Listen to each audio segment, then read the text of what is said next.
प्यारे बच्चों, आज हम लोग एक कहानी जो सुनने जा रहे हैं उसमें ये बताया जा रहा है कि आदमी कितना ही विद्वान हो जाए, परंतु विद्वान होने से वो अपने विकारों पे विजय प्राप्त नहीं कर सकता।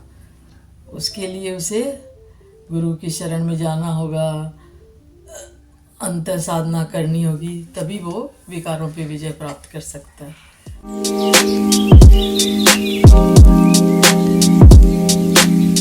बच्चों, तो बहुत बुद्ध भगवान जब थे उस समय की बात है। उनके एक भिक्षु थे, बहुत विद्वान थे वो, जगदीश जिनका नाम था, जगदीश काश्यप। वो बुद्ध भगवान से बैठे हुए चर्चा कर रहे थे। ऐसे ही भाई गुरु के पास शिष्य लोग बैठे रहते तो कुछ चर्चा होती रहती है। तो वो चर्चा ऐसी चल रही थी कि भाई विद्वान आदमी ज्ञान कितना भी अर्जित कर ले, कितना भी विद्वान हो जाए, परंतु विकारों पे विजय प्राप्त नहीं की जा सकती। उसके लिए वो एक चर्चा चल रही थी उस बारे में। और वही चर्चा हमारे महर्षि मेही जी जो हैं बाबा, उनके आश्रम में भी उनके एक शिष्य के साथ उनकी चर्चा चल रही थी। तो उन्होंने कहा कि पढ़ना गहना चातुरी यह तो बात सहल, काम दहन मन वश करण, दुर्लभ जैसे चढ़ना गगन चढ़न। कि भाई पढ़ना लिखना कितना भी विद्वता प्राप्त कर लो, परंतु उसे काम दहन नहीं होता है। कि जिस तरह हम लोग अगर नीचे से सोचें कि भाई सीढ़ी लगा के हम लोग आसमान में चले जाएं, तो वो संभव नहीं है, कितना दुर्लभ दुष्कर काम है। वैसे ही बच्चों, जैसे अंतरिक्ष में जाने के लिए रॉकेट का सहारा लेना पड़ता है ना, हम लोग अपने आप ऐसे नहीं जा सकते हैं। वैसे ही काम दहन को करने के लिए हमारे जो षट विकार है, काम क्रोध लोभ मोह मद मत्सर, उन पे विजय प्राप्त करने के लिए हमें भी साधना रूपी रॉकेट गुरु के ऊर्जा से, उनके आशीर्वाद से, और तब चढ़ाई करके हम लोग इनका कंट्रोल कर सकते हैं, इनका दहन कर सकते हैं। तो ऐसी चर्चा जब चलते चलते तब गुरुदेव ने कहा कि देखो, मैं एक तुम्हें इसका सही सटीक उदाहरण बताता हूँ, एक कहानी सुनाता हूँ। तो बोले हाँ गुरुदेव सुनाइए। तो बोले कि ये दोहा किसका है? तो बोले दोहा तो कबीरदास जी का है, परंतु उसके बारे में मैं तुम्हें एक कहानी सुना रहा हूँ। तो बोले कि जब वेद व्यास जी महाभारत का लिख रहे थे, मैं महाभारत को, तो वो क्या करते थे, जैमिनी ऋषि थे, उनको वो लिखा हर पेज उनको दिखाते थे, बोलते कि इनको आप जरा एक बार पढ़ के देखिए। तो उसको बोलते थे मीमांसा गुरु। तो वो उसको पढ़ के फिर देखते थे इसमें कहाँ कुछ सुधार करने लायक है या ये सही है, ये उसका मीमांसा जैमिनी ऋषि करते थे। तो उसमें भी लिखते लिखते एक दिन वेद व्यास जी ने एक श्लोक लिखा बच्चों कि बलवान इंद्रिय ग्रामो विद्वान सभी कर्षति। तो जैमिनी जी जब पढ़ने लगे तो बोले कि गुरुदेव, ये पंक्ति थोड़ी गलत लग रही है मुझे। बोले कैसे वे? तो बोले कि विद्वान अगर है तो वो क्या अपने विकारों पे विजय प्राप्त नहीं कर सकेगा? तो इसकी जगह तो आप ऐसे लिख सकते थे गुरुदेव, इसको मेरे हिसाब से ये बदल दीजिए आप, ये उचित नहीं है कि बलवान इंद्रिय ग्रामो विद्वान सभी कर्षति।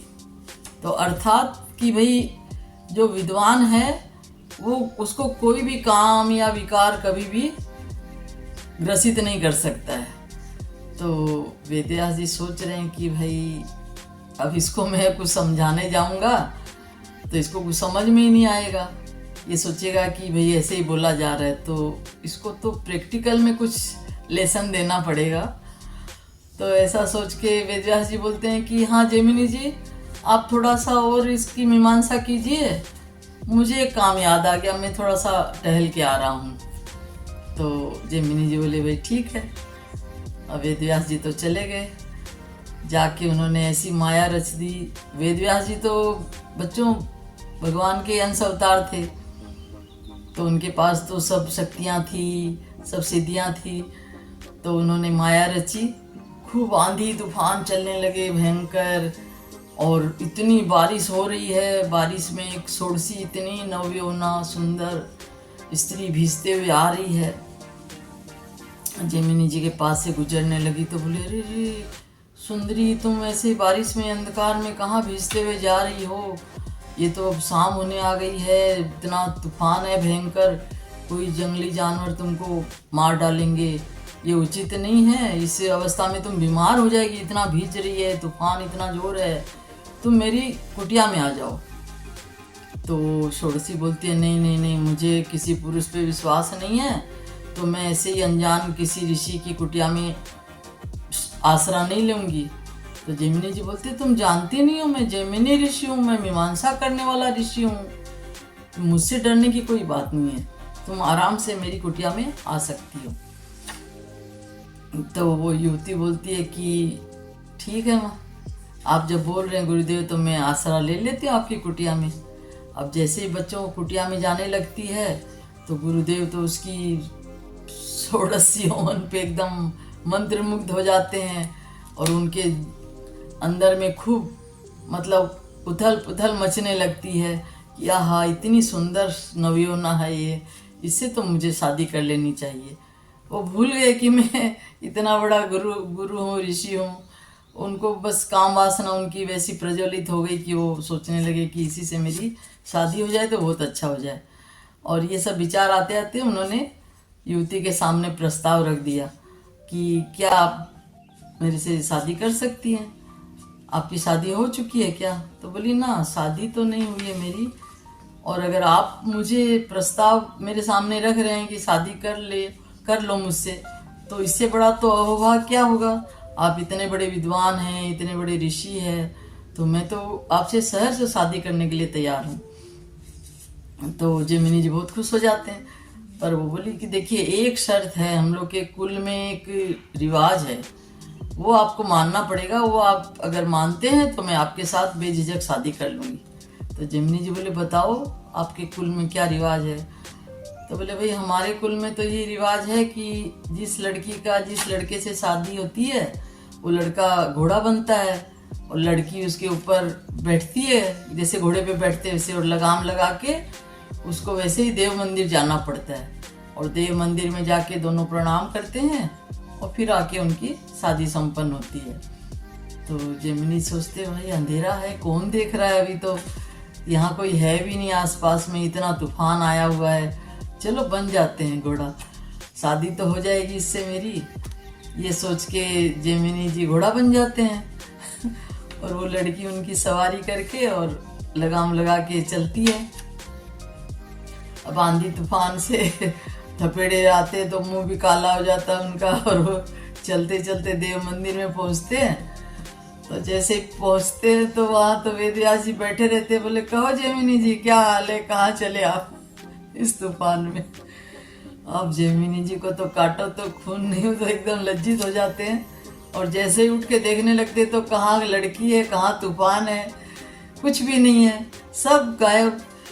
तो वेद व्यास जी का प्रणाम करते बोलते, महाराज मुझसे बड़ी गलती हो गई, आपने जो छंद लिखा है वो बहुत उचित है, एकदम सही है कि आदमी कितना भी ज्ञानी हो, विद्वान हो, परंतु वो अपने विकारों पे विजय प्राप्त नहीं कर सकता जब तक, जैसे बोलते ना कि भाई अंतरिक्ष में जाने के लिए हमें रॉकेट का सहारा लेना ही पड़ेगा, वैसे ही बच्चों अपने स्वरूप को जानने के लिए, अपने जीवन विकास के लिए हमें साधना का सहारा लेना ही पड़ता है, और वो भी गुरु की शरण में जाना ही पड़ता है। तो गुरु की शरण में गए बिना साधना का मार्ग नहीं मिलता है, और साधना किए बिना स्वरूप का ज्ञान नहीं होता है, और जब स्वरूप का ज्ञान नहीं होगा तो आदमी षड विकारों पे विजय प्राप्त नहीं कर सकता है।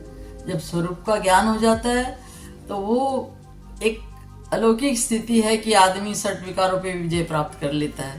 तो इस कहानी का हमें यही सारांश समझ में आता है, यही इसका संदेश है कि आदमी को अपनी विद्वता पे गर्व नहीं करना चाहिए, उसे हमेशा भाई विद्वान है, बहुत ज्ञान है, तो उसका ज्ञान का प्रचार करके लोगों के विकास में उसको उपयोग करना चाहिए, परंतु खुद के स्वरूप को जानने के लिए उसे साधना का सहारा लेना ही चाहिए।